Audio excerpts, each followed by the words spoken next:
Hello everybody. So I'm out here, you know, shooting some videos with a friend, and then this thing came about. And I think whoever took it on trade-in forgot to look underneath the hood, because there's a couple parts that are missing. But in any case, so this is kind of a short-term, maybe a short to a long-term project for somebody who bought this piece just the way it is. GTO 6.5 liter. Okay, I don't know, something in 60 something. Pontiac. Oh, check this out. This is where the Pontiac Stars probably used to be. And the idea here is actually not to restore this car, at least not by the current owner. The idea here is to have it sit here for X amount of weeks, months, or years, and then sell it at a profit. Because from what I understand, you see, I climbed in the trunk of my town car just for show, and it's right there. I could probably do it here too. Maybe even from the other side. And the idea is actually for the current owner to let it sit here for whatever number of months, probably, and then sell it. Because apparently prices for these for the body of this Pontiac keeps going up in the collectors and the restores market. Although actually the seats are actually, I mean, I don't know how badly they're damaged inside, but at least on the outside the seats are not that bad. You would think like that there's possibly a squirrel living in it, but see the horn. Wow. Obviously there's a lot of stuff to cut yourself on, so I'm not gonna go too deep in there. But oh, look at this. See, this is, I think I mentioned in some of my other videos that sometimes the back lot of a dealership is the best place to be, because on the front, I mean, you get all the new stuff, and you could do that any day of the week. It's the old, well, used, I don't know if you can call this car used, but it's definitely used. But yeah, it's the new stuff. I mean, it's the old stuff that's actually exciting. He paid 12 to $1,400 for this, the way it sits, but he's already had multiple offers for $3,500, $4,000. Yeah. There's a guy out of Arizona that said that he would love to come pick this up, but the guy, you know, all talk and no action. These bodies, the way they sit, even though it does have a few rust spots, most of the exterior stuff is here, other than the front cap, would sell for probably $5,000 to $6,000, and that's what he's holding out for, is that gold mine to come through. Well, all right, sorry folks, the battery died. So so basically what I was saying is, for people who don't know about this stuff, yeah, to us it's junk. Because even to me, I mean, I like older cars, but you show me this and it's like, well, you know, it's a little bit out of my league. But yeah, apparently it's a gold mine, even in the condition. And something else that Rich just pointed out, it's all drum brakes. Drum brakes all the way around. Yep. On the older cars. So I think in like 60s when some things started to change, maybe 62.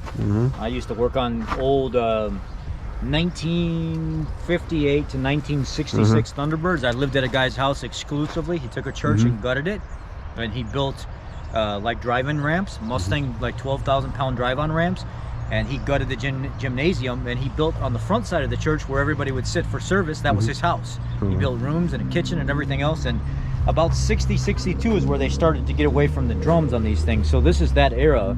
This 6.5 liter had a 389 cubic inch, 330 horse, about 425 foot-pound of torque motor. And it wasn't until later, like I think it was like 60, 62 or something like that, where the 6.6 liter, the 400 cubic inch replaced the 389 6.5 liter. So there were two different motors, and they often get confused. This was the actual older, more valuable one when it comes to years. This would have been the more rare. I would say probably this could have been more valuable. I don't know the specifics on this. I can't play like I'm an antique professional, because I'm not. but I know there was a 6.5 and a 6.6, and this one had the older motor, the 6.5, 389 cubic inch. Yeah, at once these were, I don't know, were these common cars? I mean, were these considered like special cars back in the day, or yeah, these were the goats of the muscle cars on the road. So I mean, these cars were the ones that they won. There's a Hellcat. That's Dodge's new 755 or 750 horse Hellcat. I just watched a review of it by a very famous YouTuber. Yeah, 701, Brent 701. These were the goats back in the day. They called it that for a reason. It's because these guys would love to race these cars. There's a can of paint inside. Yeah, it does kind of pain me to see these cars in such condition, or any car as a matter of fact. Look at the chrome on this though. The chrome on how they did things back in the day, it lasted so much longer and it was better than what we have today. Within like 5 or 6 years, 7 years, it peels. The chrome today is peeling. Probably lead has something to do with it. And how they treated it back in the day, where they used that electrolysis process of the stripping and the forming or the coating of metal and stuff. It's really nice.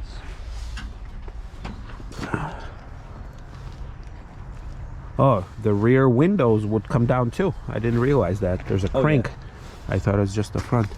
All right, well, I know not a lot of you like these kind of videos when I try to film for, you know, for older stuff or like the destroyed or forgotten stuff, but this one is more for me. And I like this. Yeah, I like to go. Should probably, when COVID is over, hopefully one of these days. Oh, look, there's a for sale sign. $3,400.